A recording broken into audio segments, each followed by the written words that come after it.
Hello hi friends, అందరికీ ఎలా ఉన్నారు అందరూ? ఫ్రెండ్స్, నేనైతే మీషో నుంచి ఒక డ్రెస్ అయితే ఆర్డర్ పెట్టాను.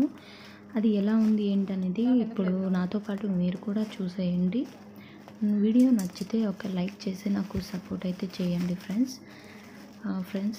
చూడండి, నేను ఇప్పుడు డ్రెస్ అయితే ఓపెన్ చేస్తున్నాను. నాకైతే చాలా బాగా నచ్చింది. ఇది పైన వచ్చేసి టాప్ అన్నమాట. ఇది ఆల్రెడీ స్టిచ్డ్ కాబట్టి ఎవరికైనా కంఫర్టబుల్గా సెట్ అవుతుంది. చూడండి, బ్లూ డ్రెస్ అనమాట. అది బ్లూ కలరు. పాకెట్స్ కూడా వచ్చాయన్నమాట. బాటమ్కి పాకెట్స్ వచ్చాయి. ఫ్యాబ్రిక్ వచ్చేసి కాటన్ ఫ్యాబ్రిక్, చాలా బాగుంది. స్టిచ్డ్. నాకు వచ్చేసి 450 పడింది. ఇప్పుడైతే ఇంకా తక్కువకే వచ్చింది. చూడండి, ఇప్పుడైతే ఇంకా తక్కువే ఉంది. చున్నీ అండ్ బాటమ్, టాప్ ఇవన్నీ వచ్చాయి కాబట్టి 450 పడింది. మనం స్టిచ్ చేసుకున్న అంత పడదు. సరే ఫ్రెండ్స్, వీడియో నచ్చితే లైక్ అండ్ షేర్, సబ్స్క్రైబ్ చేసుకోండి.